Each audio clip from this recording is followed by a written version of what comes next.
Welcome to Hub History, where we go far beyond the Freedom Trail to share our favorite stories from the history of Boston, the hub of the universe.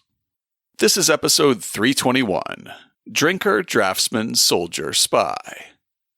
Hi, I'm Jake. This week, I'm talking about two British spies who were sent into the small towns around Boston 250 years ago this week. General Thomas Gage, the Royal Governor of Massachusetts and Commander-in-Chief of all British forces in North America, carefully selected two redcoats to go undercover, roaming highways and country lanes and taking painstaking notes about their terrain and relative military advantages. First they surveyed the western roads to Worcester, then the northern roads to Concord, anticipating a spring offensive against one town or another. Unfortunately for them, however, their disguises were not as good as they'd hoped, and they were soon under nearly constant surveillance from patriot counterintelligence that left them in fear for their lives. But before we talk about British spies in revolutionary Massachusetts, I just want to pause and say thanks to our sponsors for making this podcast possible. As you might imagine, I listened to a whole lot of podcasts before I decided to start one of my own. I still listen to a lot today. There's a podcast for every interest, even an incredibly small niche like, say, 321 episodes about weird subtopics in Boston history. One of the best things about podcasts is that they're free to listen to. Unfortunately, it's not free to make a podcast, not even a small niche one about Boston history. We have expenses for things like podcast media hosting, web security, research databases, and the automated tools that I use for transcription and audio mastering. Luckily, our Patreon sponsors pay the way, so all I have to do is show up. Oh, and, think up a topic, figure out what sources might be available, write a 10 to 20 page script, record it, edit all my terrible takes together into something that sounds halfway decent, and then hit the publish button. To everyone who's already supporting the show, thank you. If you're not yet supporting the show and you'd like to start, it's easy. Just go to patreon.com/hubhistory or visit hubhistory.com and click on the Support Us link. And thanks again to all our new and returning sponsors. Now it's time for this week's main topic. In my mind, Boston's revolutionary season runs from Patriots' Day in April through Evacuation Day in the following March. So while America's celebrating the 250th anniversary of independence in July of 2026, most of our local anniversaries are coming up sooner. We already had the 250th anniversary of the Boston Massacre just days before COVID lockdown started in March 2020, then the citywide celebration of the anniversary of the Tea Party in December 2023. In 2025, Boston's going to be celebrating the 250th anniversary of Paul Revere's Ride on April 18th, and the battles of Lexington and Concord on the 19th. We have the anniversary of Bunker Hill on June 17th, Washington taking command on July 3rd, and then, with Evacuation Day, our own little Independence Day falls on March 17th, 2026. I recently sat down to map out how I was going to handle the semi-quincentennial on the podcast. We'll see a mix of some new episodes, mostly about smaller historical events that might get lost in the shuffle, alongside some reruns of past episodes, and hopefully some new interviews. This is the show that goes far beyond the Freedom Trail, so of course, not every episode in the next year will be about the War for Independence. Because I now have some sort of a plan in place, I'm treating this episode as the first in a year-long series on the 250th anniversary of the Revolution in Boston. On the night of April 18th, 1775, two lanterns briefly shone out from the steeple of Old North to signal that the British were moving toward Concord by sea, meaning that they would row across the Back Bay from Boston Common to Phipps Farm, and then march from Cambridge through Lexington to Concord. Why do they decide not to march out Boston Neck and take the land route over the bridges at Harvard Square or Watertown Square, and then make their way to Concord from there? And how do they know which of the many roads that crisscross the countryside they should take from Cambridge through Charlestown and Menotomy to Lexington and Concord? Well, British General Thomas Gage had detailed notes and maps prepared by his intelligence network just weeks before. Gage had been working on confiscating colonial weapons and ammunition that could be used against the redcoats for months. In September 1774, he sent a detachment of troops to raid the powder house in Charlestown, in a part that's today Somerville, where they loaded up all the gunpowder and made it back to Boston before anyone realized what had happened. With rumors swirling through the countryside that shots had been fired and Cambridge was ablaze, militia marched to the scene from all over Massachusetts and even parts of Connecticut. But they got there too late to make a difference. By the end of the month, Patriot leaders had met and reorganized about a third of the militia into a quick reaction strike force, known as the Minutemen. They also set up a network of alarms and express messengers who would ride across the region to muster the militia to arms in the face of another raid. That December, Joseph Warren's Patriot spy network in Boston alerted him to a potential British raid on colonial supplies in Newport or Portsmouth. The intelligence later turned out to be a false alarm, but Warren sent Paul Revere on a wintertime ride to New Hampshire to warn the local militia. The New Hampshire militia turned out, took over Fort William and Mary at the mouth of the Piscataqua River from its skeleton crew of redcoats that manned it, and spirited away all the gunpowder. You can hear more about both powder alarms in our episode 76 from April 2018. In the face of this unexpectedly sophisticated resistance, General Gage thought carefully about his next target. He was sure that when the spring came, he'd be ordered to take a more aggressive stance in putting down the growing rebellion in the New England countryside.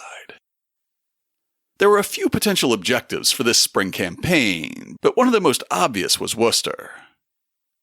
In his 1994 retelling of Paul Revere's ride, David Hackett Fisher explains why the metropolis of Central Mass was so attractive. As General Gage studied the reports that came across his desk, his first thought was to revive an earlier plan and strike at the shire town of Worcester, 40 miles west of Boston. That village had become a major center of the revolutionary movement. Various provincial bodies had met there. A large supply of munitions was stored in its houses and barns, and the tools of war were manufactured in its mills. Agents reported that 15 tons of gunpowder were on hand, and 13 cannon were parked in front of the Congregational Meeting House. For many months, the inhabitants of Worcester had been outspoken in support of the Whig cause, and had spurned all compromise. Fisher quotes a letter that Gage wrote to the Earl of Dartmouth, concluding, "I apprehend I shall soon be obliged to march a body of troops into that township." If he was going to have to launch a strike against the most heavily armed and ideologically zealous Patriot stronghold, some 40 miles from his base of power in Boston, the general needed to know some things about how to get there. In February, he recruited 2 officers to go into the countryside in civilian clothes and map the roads and gather information. Among the many papers that were abandoned when the British evacuated Boston in March of 1776 were Gage's actual orders to these officers, which were dated Boston, February 22, 1775. Gentlemen, you will go through the counties of Suffolk and Worcester, taking a sketch of the country as you pass. It is not expected you should make out regular plans and surveys, but mark out the roads and distances from town to town, as also the situation and nature of the country. All passes must be particularly laid down, noticing the length and breadth of them, the entrance in and going out of them, and whether to be avoided by taking other routes. The rivers also to be sketched out, remarking their breadth and depth and the nature of their banks on both sides. The fords, if any, and the nature of their bottoms, many of which particulars may be learned of the country people. You will remark the heights you meet with, whether the ascents are difficult or easy, as also the woods and mountains, with the height and nature of the latter, whether to be got around or easily passed over. The nature of the country to be particularly noticed, whether enclosed or open, if the former, what kind of enclosures, and whether the country admits of making roads for troops on the left or right of the main road, or on the sides. You will notice the situation of towns and villages, their churches and churchyards, whether they are advantageous spots to take post in and capable of being made defensible. If any places strike you as proper for encampments or appear strong by nature, you will remark them particularly and give reasons for your opinions.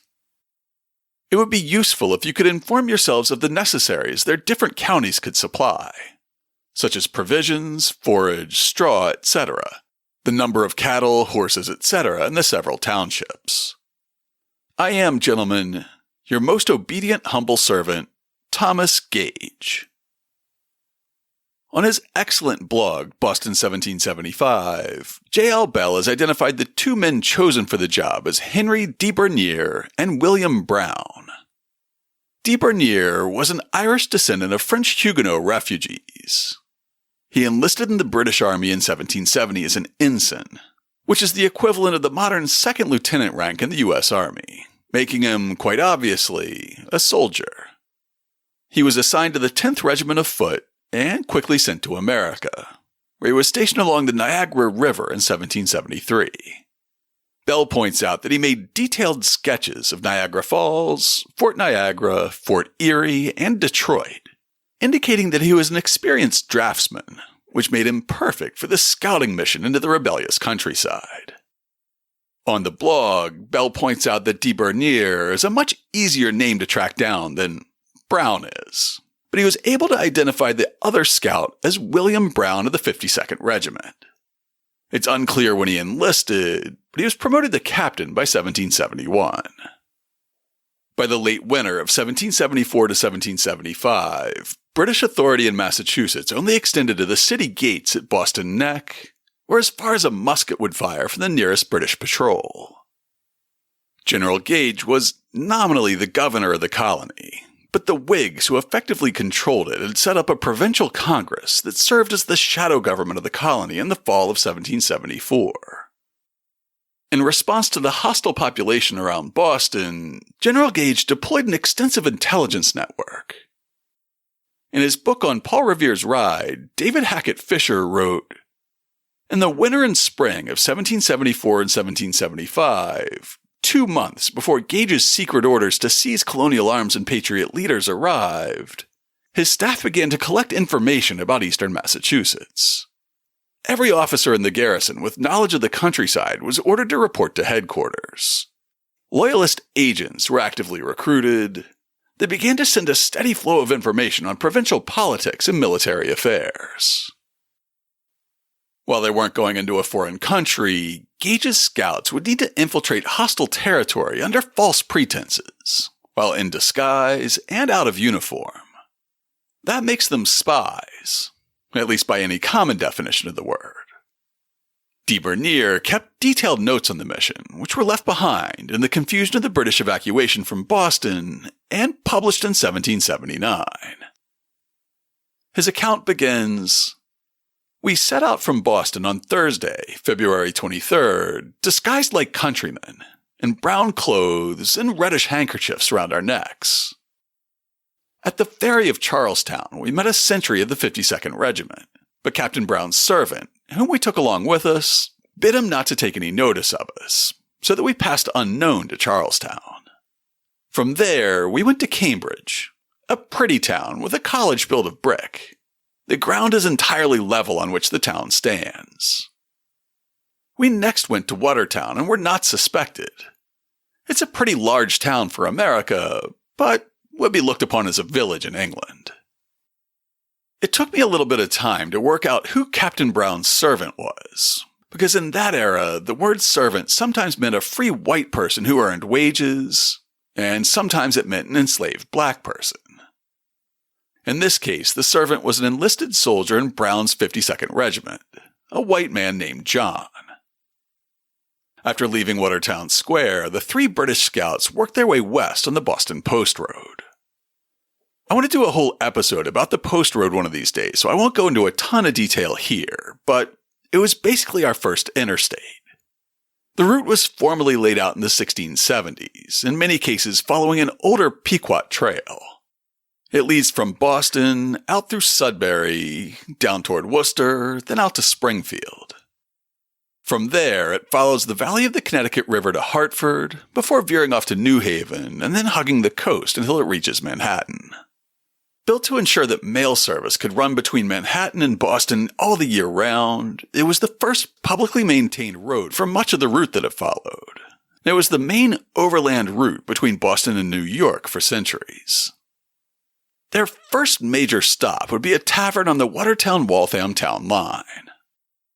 De Bernier notes, "A little out of this town, we went into a tavern, a Mr. Brewer's, a Whig."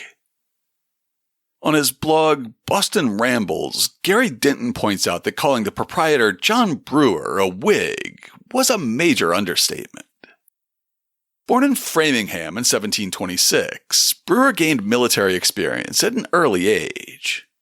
In 1748, he was at Fort Dummer in Vermont fighting the French, and also was part of campaigns in New York and in Quebec during the French and Indian War from 1754, ultimately becoming a captain by 1759. On April 24, 1775, 8 weeks after the visit of the two spies and only days after the events at Lexington and Concord, Brewer volunteered his services to the rebels and was charged with forming a regiment, which only 8 weeks later served at the Battle of Bunker Hill on June 17, 1775. Brewer got wounded at the Battle of Bunker Hill. After that, he commanded the Massachusetts Regiment of Artificers, which typically served behind the lines. The point being that Brewer's Tavern was not the best place for a pair of redcoat spies to settle in, spread their maps and papers all over the table, and start making a plan for the next day's intelligence gathering. But that's precisely what de Bernier and Brown did, recording, "We called for dinner, which was brought in by a black woman. At first she was very civil, but afterwards began to eye us very attentively. She then went out, and a little while after returned, when we observed to her that it was a very fine country. Upon which she answered, 'So it is, and we have got very brave fellows to defend it, and if you go up any higher, you will find it so.' This disconcerted us a great deal. We imagined she knew us from our papers, which we took out before her, as the general had told us to pass for surveyors." Most modern establishments that call themselves taverns are essentially bars, but back in the 1700s, they were a catch-all third place for Americans. If you weren't at home or at work, there was a good chance that you were on your way to the tavern. They served food and drink, and they provided lodgings for travelers. Gary Denton notes, "Taverns in 18th century America had a much more important place in society than their contemporary role of providing a meeting space to drink, eat, and watch sports. Taverns were indeed places to drink, and colonists drank quite heavily, but they were also one of the few places where people could meet and talk openly in public, and to many colonists, the life of the tavern came to seem the most democratic experience available to them." In December 1775, after Massachusetts was openly at war with the redcoats, the legislature recognized the important role that inns and taverns played in the war effort, when they voted to reimburse inn holders like John Brewer for supporting the soldiers in their march from their homes to headquarters, and for support of prisoners and their guards, and also for the support of sick soldiers and Indians.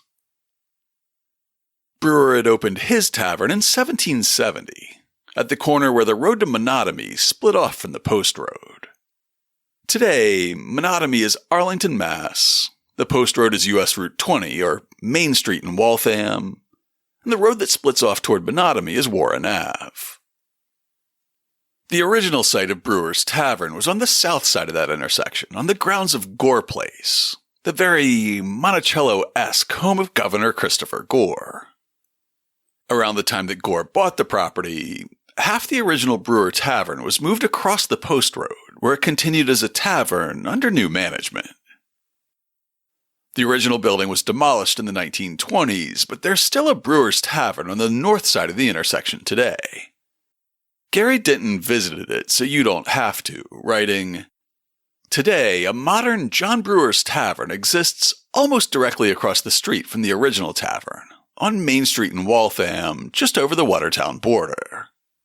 Today's incarnation, with a few small rooms, a dark wood interior, and pleasant wooden booths in the bar room, has a bit of an 18th century feel.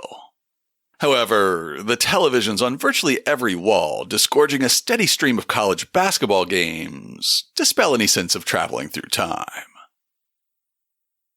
Their waitress's warning about brave fellows who would defend their fine country had spooked Brown and DeBernier, so they decided not to spend the night at Brewer's Tavern as they had initially intended.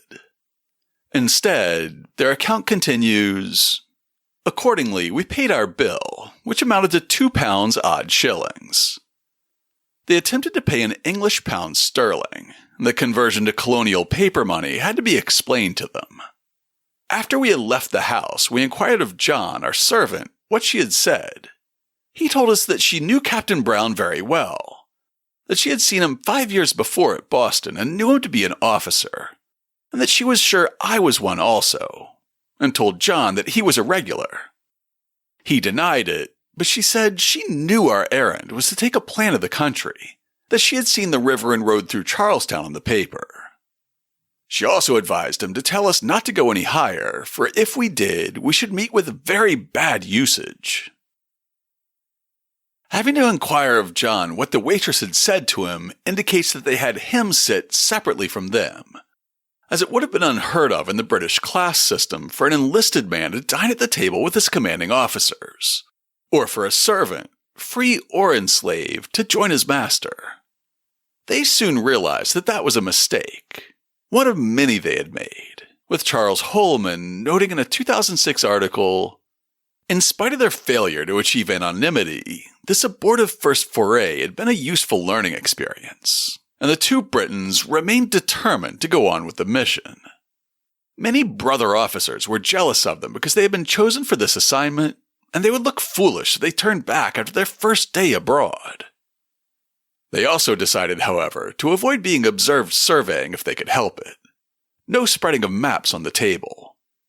Most important, they would take their meals with the servant John, rather than consigning him to another table as officers usually did with enlisted men. The scouts had been unsettled by their first experience of a Massachusetts country tavern. They were tempted to turn back to the safety of Boston. In his notes, DeBernier records how they decided to press onwards instead, in search of safer lodgings for the night. "We called a council, and agreed that if we went back, we should appear very foolish, as we had a great number of enemies in town because the general had chose to employ us in preference to them.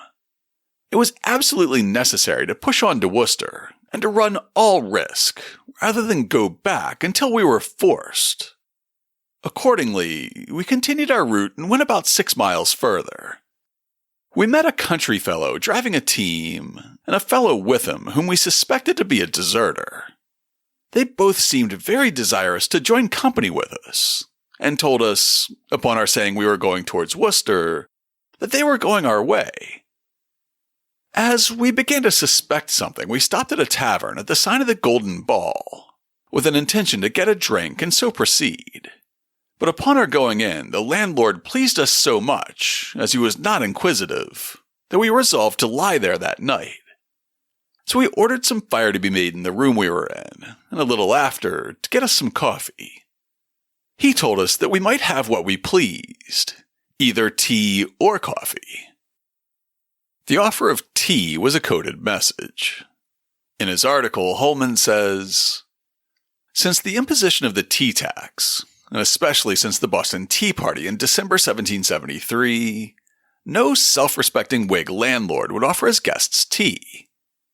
The keeper of this Golden Ball Tavern was no Whig, however. Isaac Jones had founded the tavern in 1768, though the oldest parts of the building are likely older. He already had a reputation as a Tory and a loyalist by the time of the Boston Tea Party in December 1773, and it made him unpopular as the political tides in Massachusetts turned toward revolution.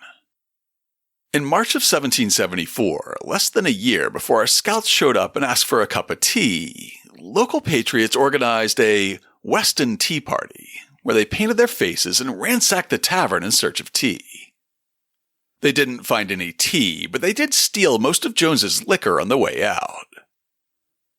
De Bernier continues, "We immediately found out with whom we were, and were not a little pleased to find, on some conversation, that he was a friend to government.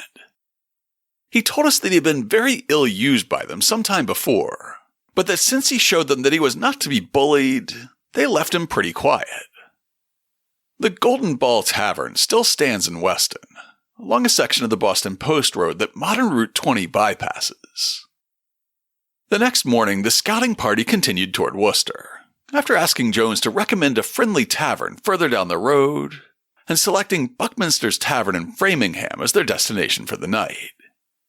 Soon after leaving the Golden Ball, they diverted off the post road onto an alternate route, probably the old Connecticut path. De Bernier's account makes February 24th sound like a pretty miserable time to be outside in the elements. The second day was very rainy and a kind of frost. With it, however, we resolved to set off, and accordingly, we proceeded to Mr. Buckminster's. We met nothing extraordinary on the road. We passed some time in sketching a pass that lay in our road, and of consequence were very dirty and wet on our arrival.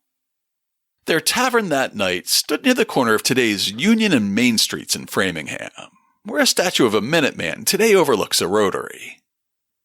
The statue is a bit of a giveaway. In the months before the war, Buckminster's Tavern was known as a hotbed of patriot activity. Joseph Buckminster himself was a militia colonel and a longtime town selectman. De Bernier's notes make it clear that the soldiers got bad vibes from the Patriot Tavern, but the service was adequate and their night passed uneventfully. On our entering the house, we did not much like the appearance of things. We asked for dinner, and they gave us some sausages. We praised everything exceedingly, which pleased the old woman of the house much. When we told them we intended on staying the night, they gave us a room to ourselves, which is what we wanted. Brown, I, and our man John made a very hearty supper, for we always treated him as our companion since our adventure with the black woman, meaning the waitress at Brewer's Tavern in Waltham. On Saturday, February 25th, the three travelers decided that they would press on to Worcester, which was still a full 30 miles away. Back at the Golden Ball, innkeeper Isaac Jones had recommended a tavern run by a William Jones, no relation, and that's where they were headed. They walked about 9 miles before lunch, then paused to dine in a grove of trees rather than drawing attention to themselves in yet another tavern, with De Bernier writing, "We then dined in the woods on a tongue and some cherry brandy we brought with us, and changed our stockings, which refreshed us much, our feet being very wet."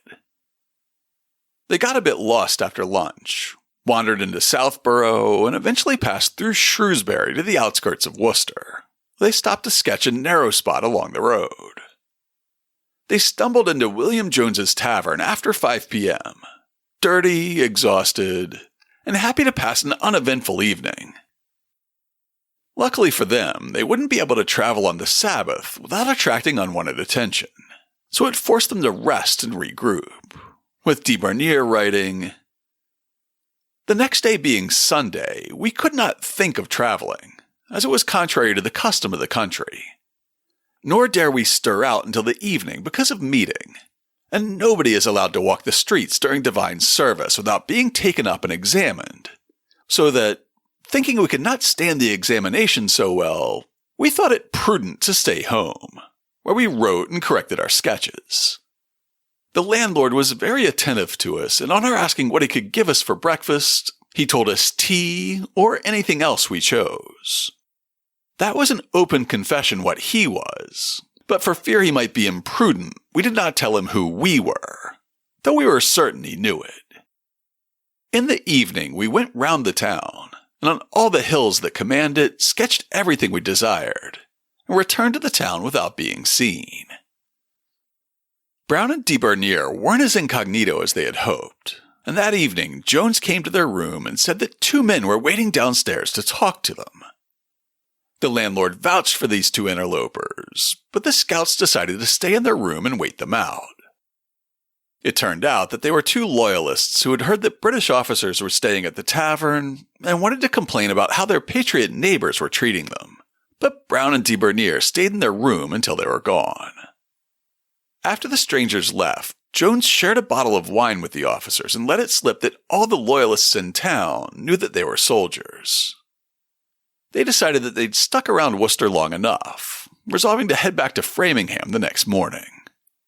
On Monday morning, de Bernier writes, "Off we set, after getting some roast beef and brandy from our landlord, which was very necessary on a long march, and prevented us going into houses where perhaps they might be too inquisitive. We took a road we had not come by, and that led us to the pass 4 miles from Worcester. We went on unobserved by anyone until we passed Shrewsbury, where we were overtaken by a horseman who examined us very attentively, and especially me, whom he looked at from head to foot as if he wanted to know me again. After he had taken his observations, he rode off pretty hard and took the Marlborough Road, but by good luck we took the Framingham Road again to be more perfect in it, as we thought it would be the one made use of. For two spies in hostile territory, any attention was unwelcome, and someone very conspicuously memorizing their features and clothing and then galloping off was the most unwelcome attention of all. After this encounter, the scouts must have been relieved to arrive back at Buckminster's Tavern, which, despite the vibes, had proved to be a safe haven for them on Friday night. Now on Monday, it didn't feel so safe after all. We arrived at Buckminster's Tavern about 6 o'clock that evening. The company of militia were exercising near the house, and an hour after, they came and performed their feats before the windows of the room we were in. We did not feel very easy at seeing such a number so very near us. However, they did not know who we were, and took little or no notice of us. After they had done their exercise, one of their commanders spoke a very eloquent speech, recommending patience, coolness, and bravery. Particularly told them that they would always conquer if they did not break, and recommended them to charge us coolly and wait for our fire, and everything would succeed with them.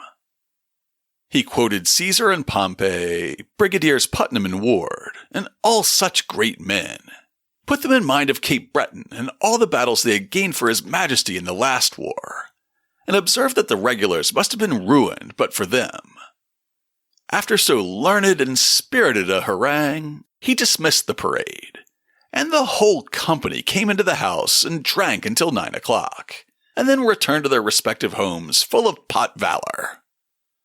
We slept there that night, and nobody in the house suspected us. Despite de Bernier's confidence, some historians think that everyone in the tavern suspected them, and that the entire military drill and rousing speech about staying cool under fire was a warning for the two redcoats.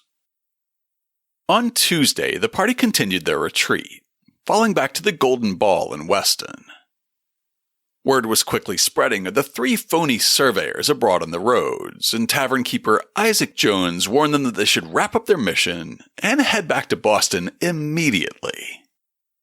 They decided that they should disregard this advice and continue surveying the Boston Post Road to Sudbury, beyond where they had diverted onto the old Connecticut path when they passed through on Friday. Worried that they might be discovered by curious citizens or patriot spies, de Bernier described the precautions they would take. We slept at Jones's that night and got all our sketches together and sent them to Boston with our man, so that if they did stop and search us, they would not get our papers. In the morning, Brown's body servant John headed back to Boston with the notes and maps the trio had made thus far. De Bernier and Brown himself headed west out the post road, today's Route 20, then up a stretch of the old Sudbury Road that I've driven through a couple of times in search of kayak launches along the Sudbury River. Wednesday, March 1st was another miserable New England day, with de Bernier describing how they spent much of the day trudging through ankle-deep slush. The next day was very cloudy and threatened bad weather. Towards 12 o'clock it snowed. We dined soon in hopes that the weather would clear up. At 2 o'clock it ceased snowing a little, and we resolved to set off for Marlborough, which was about 16 miles off. We found the roads very bad, every step up to our ankles. We passed through Sudbury, a very large village near a mile long. The causeway lies across a great swamp, or overflowing of the river Sudbury, and commanded by a high ground on the opposite side. This was exactly the sort of tactical red flag that Gage had dispatched the scouts to take note of. A mile-long bottleneck where the colonial militia could easily cut off and ambush a British patrol. This was clearly not the route to take if the goal was a quick thrust to Worcester to seize the colony's warlike supplies. But Brown and de Bernier continued out the post road and started making their way toward Marlborough, while their position became more and more tenuous as more locals took notice of them. De Bernier notes, "Nobody took the least notice of us until we arrived within 3 miles of Marlborough. It was snowing hard all the while. When a horseman overtook us and asked us from whence we came, we said from Weston. He asked if we lived there. We said no. He then asked us where we resided, and, as we found there was no evading his questions, we told him we lived at Boston. He then asked us where we were going, and we told him to Marlborough to see a friend, as we intended to go to Mr. Barnes's, a gentleman to whom we were recommended and a friend to government. He then asked us if we were in the army. We said not, but were a good deal alarmed at his asking us that question. He asked several rather impertinent questions and then rode on for Marlborough, as, we suppose, to give them intelligence there of our coming. For on our entering the town, the people came out of their houses, though it snowed and blew very hard, to look at us. In particular, a baker asked Captain Brown, 'Where are you going, master?' He answered, 'On to see Mr. Barnes.' The baker gave them directions to the home of Henry Barnes.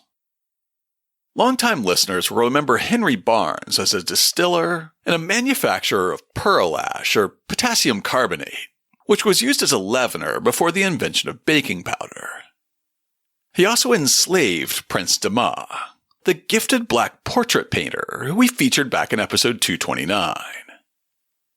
Barnes was a notorious loyalist, with his neighbors tarring and feathering his horse and hanging him in effigy 5 years earlier, for ignoring the colonial boycott of British goods. The Barnes estate stood just about where the former firehouse venue for the Vin Bin restaurant is today on Marlborough's Main Street. They introduced themselves to Barnes, and he said he knew very well who they were. In fact, everyone in town knew who they were by their mission, if not their names. Asked how they got directions to his house, Brown and de Bernier said that they had talked to the baker. Barnes said that the baker was a mischievous fellow, and that there was a British deserter in his house. This deserter turned out to be a drummer from Brown's own company who had slipped away less than a month before, so there was no doubt that he could recognize Brown on sight. Things were heating up, and soon would come to a boil. With Liberty men beginning to assemble into a mob, the officers decided that they would have dinner with Barnes, then nap for 2 or 3 hours and try to leave town around midnight. Just that moment, the town doctor knocked on the door and tried to invite himself in for dinner, despite having not set foot in the Barnes home for over 2 years. When Barnes didn't invite him in, the doctor asked one of the merchant's daughters who was coming to dinner. She said she didn't know. The doctor wandered off to tell the mob what little information he'd learned, and Barnes decided that it was no longer safe for the spies to stay for dinner. After spending less than 20 minutes recovering at the Loyalists' home, the scouts decided to leave town immediately, before the Liberty mob could take action. Henry Barnes led them across the field behind his stable and showed them a back road that could take them out of town without attracting attention. Moments after the scouts left, the Liberty men pushed their way into Barnes's house and searched it from top to bottom for the pair who had just made good their escape. The officers pushed through their fatigue and a swirling blizzard to make tracks out of town, watching carefully to make sure nobody followed them. Barnes would later say that the Patriots had sent riders in pursuit, but they either went down the wrong road or they missed the 2 spies in the storm. De Bernier and Brown were once again wading through slush and fresh snow, but the storm cleared by the time they arrived back at the causeway across the valley of the Sudbury River, the one that they had already marked as the perfect spot for an ambush. De Bernier wrote that they went into a grove of trees out of sight to eat a bit of bread and wash it all down with melted snow, which was the best they could do in terms of mustering their strength for a potential fight. De Bernier wrote, "After that, we proceeded about 100 yards, when a man came out of a house and said these words to Captain Brown: 'What do you think will become of you now?' Which startled us a great deal, thinking we were betrayed. We resolved to push on at all hazards, but expected to be attacked on the causeway. However, we met nobody there, so began to think it was resolved to stop us in Sudbury, which town we entered when we passed the causeway. About a quarter of a mile in the town, we met 3 or 4 horsemen, from whom we expected shots. When we came nigh, they opened to the right and left, and quite crossed the road. However, they let us pass through them without taking any notice, their opening being only chance, but our apprehensions made us interpret everything against us." De Bernier and Brown stumbled back into the Golden Ball Tavern for the 3rd time at 9:30 p.m. on Wednesday night. De Bernier noted that they had walked 32 miles in less than 8 hours in their push to and retreat from Marlborough. The innkeeper Jones seemed surprised but glad to see them alive, and he split a bottle of mulled wine with them before they collapsed into bed. Reading this tickled me because it means that De Bernier was also an accomplished drinker, able to keep up with his tavern-keeping host at least. We've already heard that he was a trained draftsman, a British soldier, a spy for Gage, and now we know he's a drinker too. And there's our show title. The next morning, their host Jones pointed out an alternate route that brought him back to the south side of the Charles River just downstream of the bridge at Watertown Square. While they had come out of Boston over the Charlestown Ferry, they would return via Boston Neck, where they met several officers they were acquainted with. Nobody recognized them, though whether this was due to the effectiveness of their disguises or just how filthy and bedraggled they were after barely escaping with their lives isn't clear. After they got back into Boston on Thursday, March 2nd, and one assumes after they got warmed up and cleaned up a little bit, De Bernier and Brown delivered their report to General Gage. David Hackett Fisher wrote, "General Gage was pleased with the thoroughness of their report, but not happy at the thought of sending a force to Worcester. The distance was so great that surprise could not be assured. The roads were difficult, and a dangerous river crossing through the broad marshes at Sudbury could turn into a deadly trap." In an article about Joseph Warren's Patriot Intelligence Network for the Journal of the American Revolution, Derek W. Beck notes that Gage received intelligence reports on March 9th that were written in very bad French, which he speculates was done to disguise the source of the report, believed to be Dr. Benjamin Church. Church was a member of the Patriot Inner Circle, a delegate to the Provincial Congress, and a member of the Committee of Safety, and he was later revealed to be a secret spy for General Gage. In his book, The Road to Concord, J.L. Bell points out that the reports from Church were so detailed that they included exact amounts of gunpowder, food stores, and other supplies stored in each individual house in Concord. David Hackett Fisher's retelling continues. The commander-in-chief returned to his map of New England and searched for another target. His eyes fell on the half-shire town of Concord. This village had also become an arsenal of revolution. The Provincial Congress had been meeting there. It was barely 20 miles from Boston, half as far as Worcester. With hard marching on dry roads, Gage reckoned that his troops could be there and back in a long day.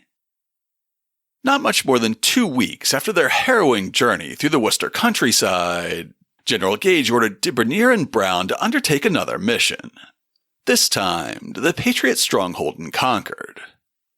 Gage's orders for this second mission didn't survive the evacuation of Boston, but we have De Bernier's summary of them in his report, which says, "On the 20th of March, Captain Brown and myself received orders to set out for Concord, to examine the road and situation of the town, and also to get what information we could relative to what quantity of artillery and provisions.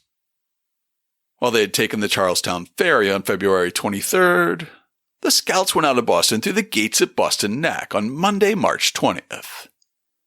De Bernier wrote, "We went through Roxbury and Brookline and came into the main road, meaning the Boston Post Road, between the 13 and 14 milestones in the township of Weston. We went through part of the pass at the 11 milestone, took the Concord Road, which is 7 miles from the main road." This report isn't as detailed as the first one, so it's harder to follow the route the scouts took. They went out Boston Neck into the independent town of Roxbury and then into Brookline. At today's Brookline Village was an important crossroads called the Punch Bowl, where several westward roads converged. I thought at first that they had taken the right fork and followed the alignment of Washington Street from the Punch Bowl out to Galen Street and the bridge at Watertown Square, but that had put them on the post road at the 9th milestone. De Bernier says that they came to it close to the 14th milestone and backtracked to the 11th, where the Concord Road splits off. The problem, of course, is the Charles River. By 1775, there were bridges at Harvard Square and Watertown Square, and there was a major bridge in Dedham Square, but that would have made a single day's walk too grueling to pass without a mention. In between, there were 3 bridges in Newton, one at the Upper Falls at today's Nahantton Street, one at the Lower Falls at today's Elliott Street, and one at Auburndale, where Commonwealth Ave today crosses the river. Known as the Weston Bridge, it was built around 1753 to carry the newly laid out Worcester Road across the river. They would have taken the left fork at the Punch Bowl, basically following the line of Route 9, though Route 9 was laid out much later along a straighter right-of-way. Heath Street would have taken them into Newton just south of Hammond Pond. Then they went up Cypress Street into Newton Center, then left on Homer Street to Fuller Street, since Com Ave hadn't been laid out yet, and then down Woodland Ave to the Weston Bridge. On the other side of the river, they took a right at a fork in the road where Newton Street splits from Route 30 today. They could follow that fork back to the main branch of the Boston Post Road, not far from the Golden Ball Tavern. The fact that they had to backtrack on the Post Road tells me that they took the Great Road toward Concord, basically following the alignment of today's Route 117 rather than today's Concord Road.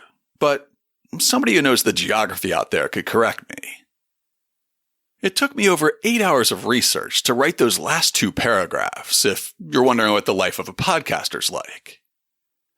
I really wanted to understand how the spies got to Concord, but De Bernier's report doesn't give us a lot to go on, which meant poring over histories of Newton to understand when each bridge was built, and then reviewing a bunch of 18th and 19th century maps to figure out where the local roads went before the major turnpikes were built. I think my estimate of their route is about as good as it can get, but boy did I waste some time on it. De Bernier's account continues, "We arrived in Concord without any kind of insult being offered us. The road is high to the right and low to the left, woody in most places, and very close and commanded by hills frequently. The pass that they went through near the 11th milestone is sometimes referred to as a defile, meaning that the road's flanked by high banks. Closer to Concord itself, the roads were wooded and commanded by hills.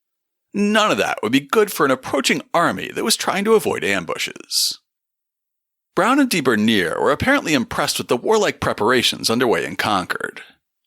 After giving a brief description of the topography of the town, the scattered groupings of houses, and the 2 bridges over the river, their report to General Gage describes what they saw there. "We were informed that they had 14 pieces of cannon, 10 iron and 4 brass, and 2 cohorns, meaning basically a mortar. They were mounted, but in so bad a manner that they could not elevate them more than they were. That is, they were fixed to one elevation. Their iron cannon they kept in a house in the town. Their brass they had concealed in some place behind the town in a wood. They had also a store of flour, fish, salt, and rice, and a magazine of powder and cartridges. They fired their morning gun and mounted a guard of 10 men at night. Again, the report of this expedition isn't as detailed as the one about their trip to Worcester, but if they were there for the evening guard and there for the morning gun, that tells me that they probably spent a night in Concord. We know that after arriving in Concord and exploring a bit, they asked a woman they passed for directions to the home of Daniel Bliss, a loyalist attorney who might have been one of General Gage's spies. We know this because the report notes that soon after they got to Bliss's house, she came in crying and told us they swore if she did not leave the town, they would tar and feather her for directing Tories in the road. Their cover wasn't holding up much better in Concord than it had on the road to Worcester. Just days after Henry Barnes had helped the British scouts escape from Marlborough, the local patriots had run Barnes out of town. The 20 minutes that de Bernier and Brown had spent at his house were the last straw, and he'd been forced to come into Boston to seek protection from the redcoats there. He would never return home, instead moving to London just a few weeks before the British packed up and left Boston behind. Now it looked like the same thing was happening with their host in Concord. In the morning, the local patriots sent him a message saying that he was a marked man for having helped the spies, and they weren't going to let him leave town with his life. The British scouts were officers, and they took this threat as a point of honor. De Bernier writes, "We told him that if he would come with us, we would take care of him, as we were 3 and all well armed." He consented and told us he could show us another road called the Lexington Road.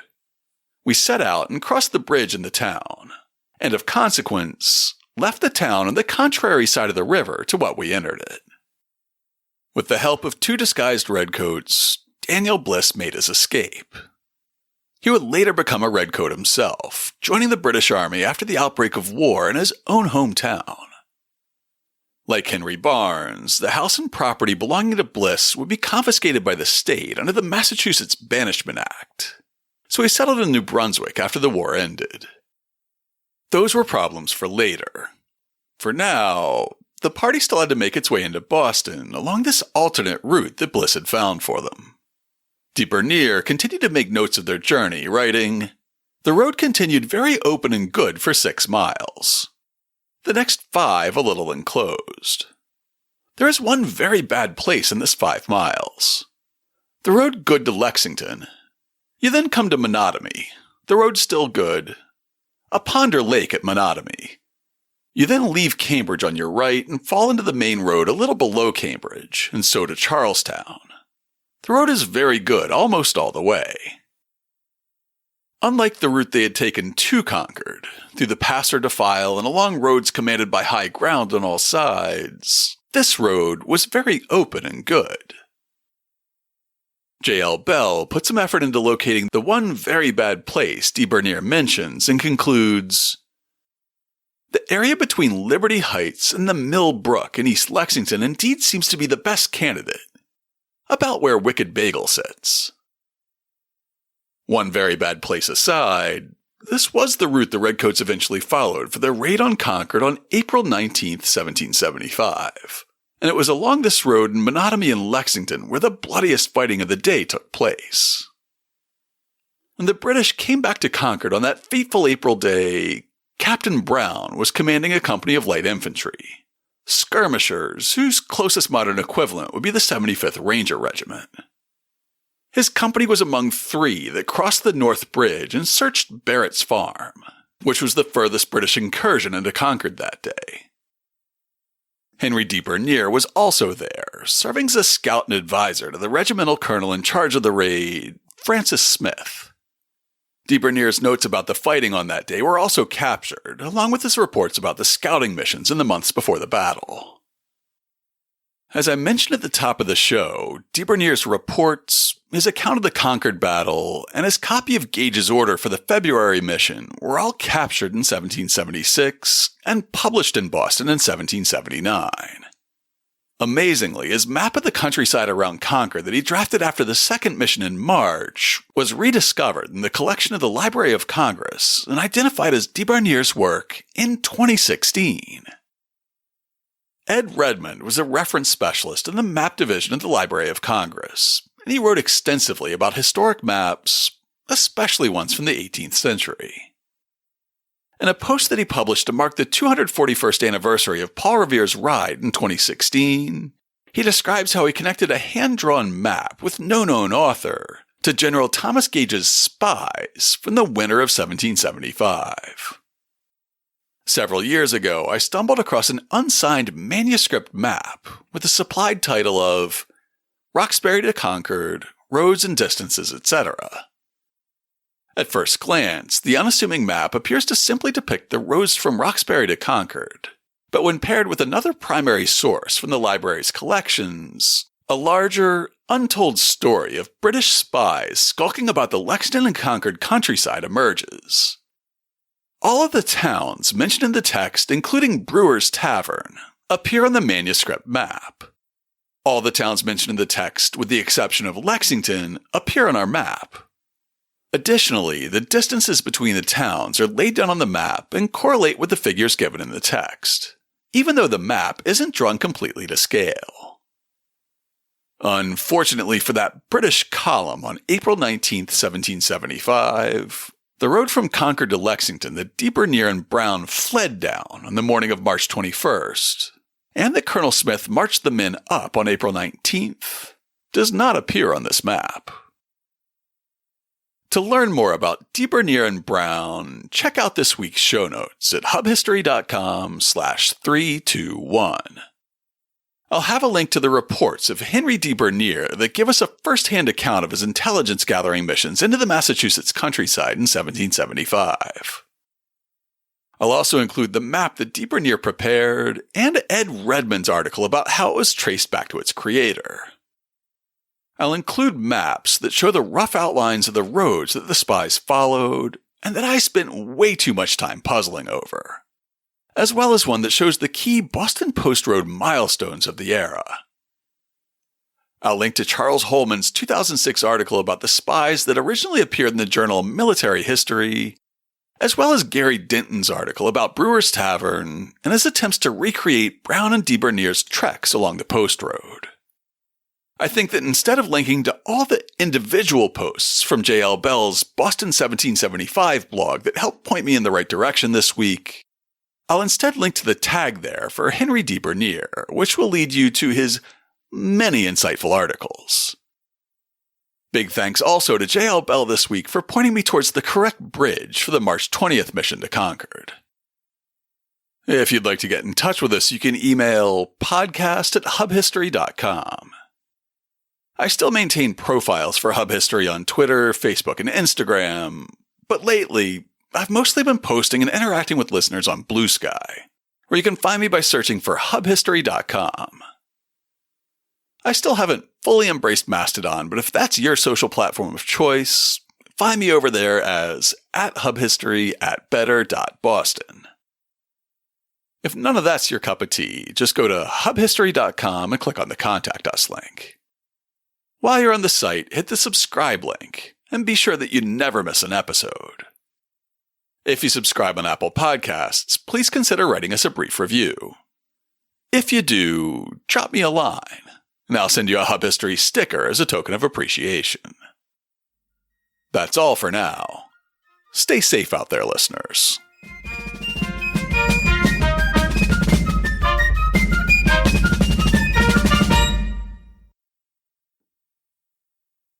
Did I not hit record? I did hit record. Okay.